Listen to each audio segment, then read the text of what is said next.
Look, I want to see Trump succeed. I wish him well. If he succeeds, we all succeed as a country. And there's all of this optimism that's coming through the country. We just at Teneo, we surveyed 700 global CEOs and investors representing $10 trillion in market cap. It's a 32-point swing in optimism. But from when? A year ago? From a year ago. So that kind of optimism will manifest itself if Congress delivers on these policies. The wins just keep on coming, keep on coming, keep on coming. Now, here we have never Trumper Paul Ryan, who was one of the biggest anti-Trumpers in the Senate. This man seemed like he hated Trump every chance he had. Starting in 2016, he challenged Trump, he pushed back, he made things difficult. Now remember, Paul Ryan was the VP candidate for Mitt Romney during Mitt Romney's 2004 presidential campaign against Barack Obama. He's what you consider a rhino. He is your old school Republican, your corporate Republican, who, or should I say conservative. He is not MAGA. But even he has seen the light, as you saw in that clip. Now he wishes Trump the best. But you know something? One thing I'm happy about is some of these people in the media aren't letting folks get off that easy. Folks are jumping on the bandwagon. Now listen, by all means, I applaud Paul Ryan for being mature enough to acknowledge the fact that, hey, Trump won, and it would be counterproductive to wish that he fails. Like you have so many Democrats doing as if Trump isn't the president of the United States where we all live, which is insane to hope that he fails. I wish that Joe Biden and Kamala Harris did a good job. I really wish they did, because then we wouldn't have open borders and jacked up inflation and a messed up economy. But I digress from that. At least Paul Ryan has admitted that, but he will not be let off the hook. I want you to check this out, as he's going to be confronted and reminded on his stance on Trump and how counterproductive that was and how beneficial it would have been if he would have did this prior to the election. Check this out. You know I love you, and I like to needle you and stuff. But you know I love you. comma. So now you're calling for unity.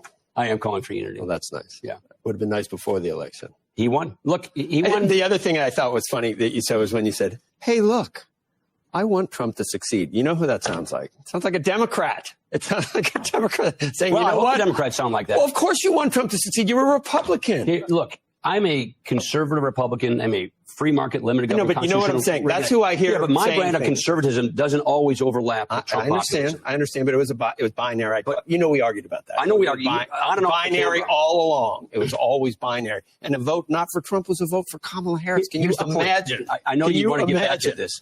Here's the point.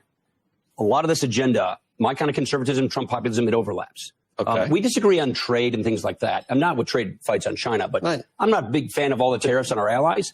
But the point is, all this other stuff, the tax policy, the border policy, the deregulatory policy, very good for America, very good for the economy. Don't sacrifice the good for the perfect. It only gets done if Republicans stay unified. And I think it's important that Republicans stay unified. Okay. Do you think they will stay unified? I do, but it's going to be a challenge. I've watched Congress erupt into factions more often than not.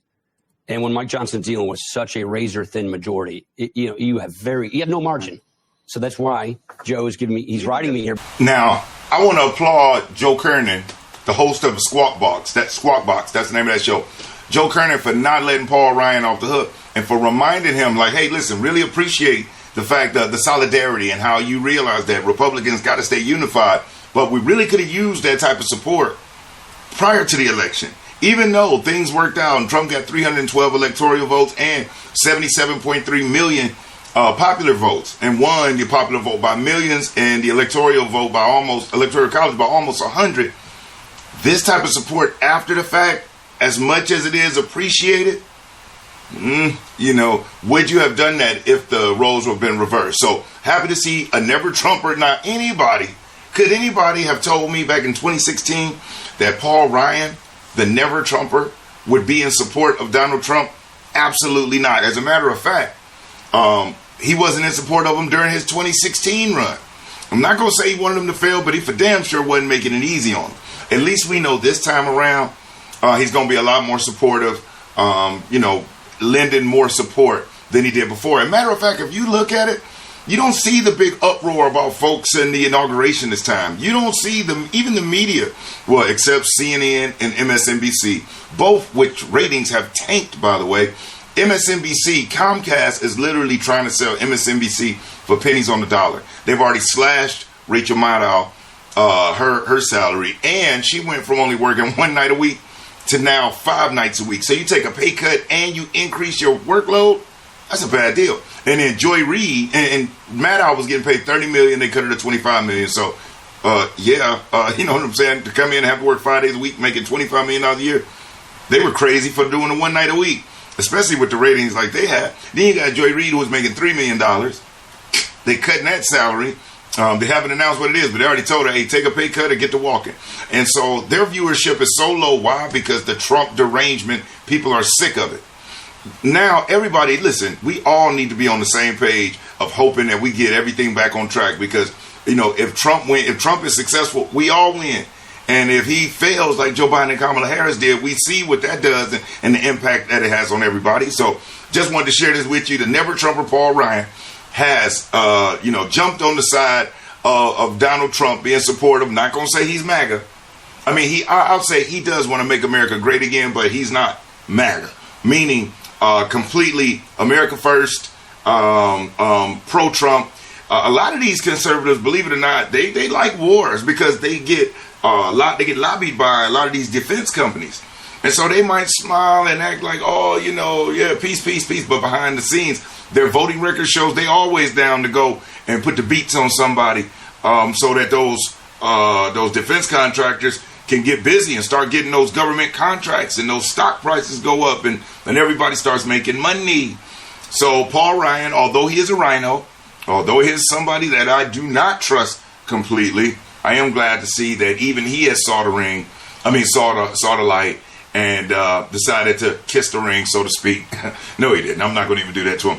He decided to be mature and acknowledge the fact that Trump won. And did you hear what he said? That they met with all of these CEOs, over 700 CEOs, and that the optimism was 32% higher, 32 points higher.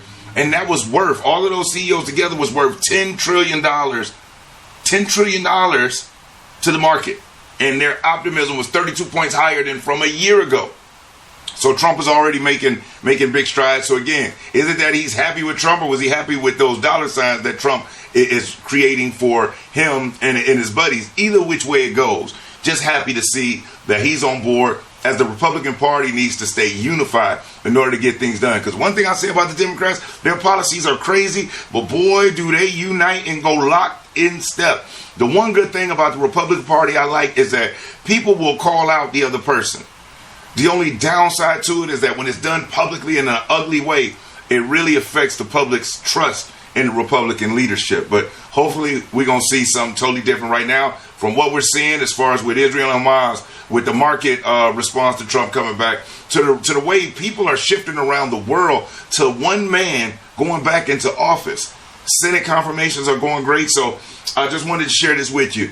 If you like this information, please hit that like button, because I'll never ask you for a super chat or a cash out, but your like is currency. And on this channel, I share sales strategy and political and current events. So if you like it, please subscribe, hit that notification bell, turn on all, so you'll be notified when I upload new videos. Other than that, I'm Brian Maxwell. Look forward to seeing you at the top. Over now.